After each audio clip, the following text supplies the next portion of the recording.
Have you ever met someone who was struggling in their faith? They still believed, but they had questions. They still wanted to follow God, but they felt unsure, confused, or weak. Maybe that person has been you. Sometimes when people struggle with faith, they don't need correction first.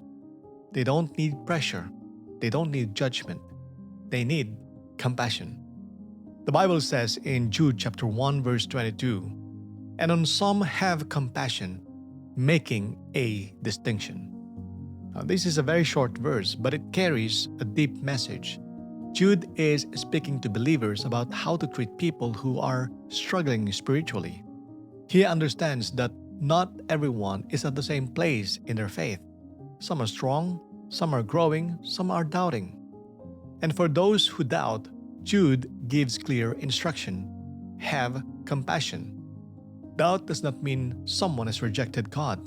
Often, doubt means someone is wrestling with questions they don't know how to answer. It means they are trying to understand their faith in the middle of pain, confusion, or disappointment. Compassion says, "I see you." Compassion says, "You are not alone."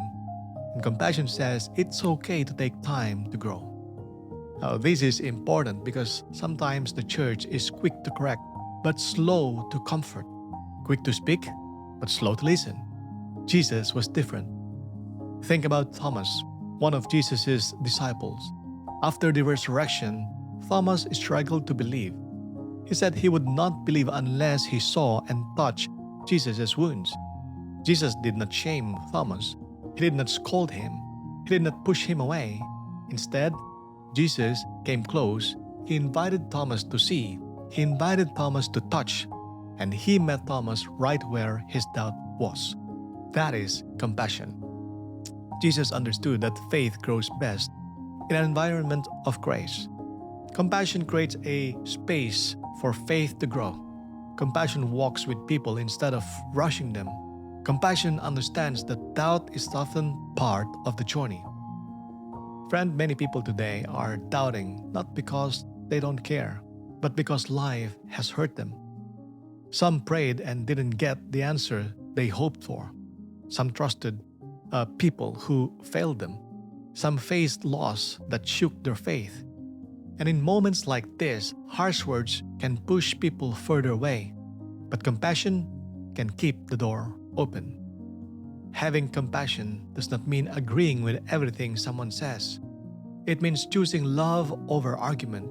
It means listening before correcting. Jude says, making a distinction. That means we must be wise. Not every situation is the same. Not every struggle needs the same response. Some people need teaching, some need encouragement, some need patience. Compassion helps us to respond in the right way.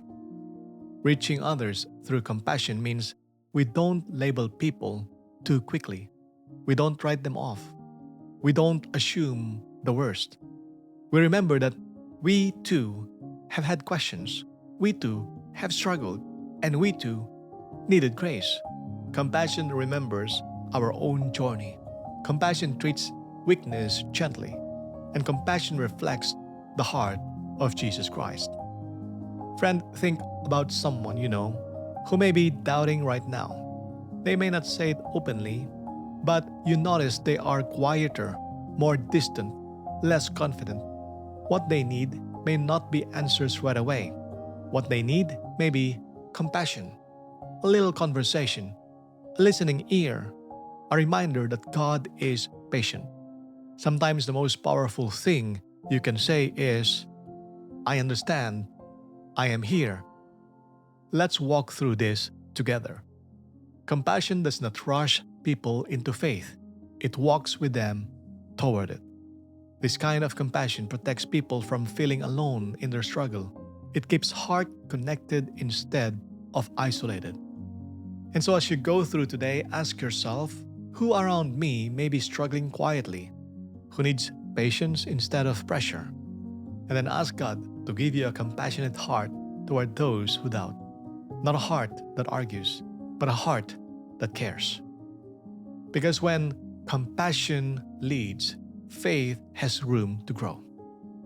Tomorrow, in episode number 5, we will learn how compassion is connected to generosity and how caring for others touches the heart of God.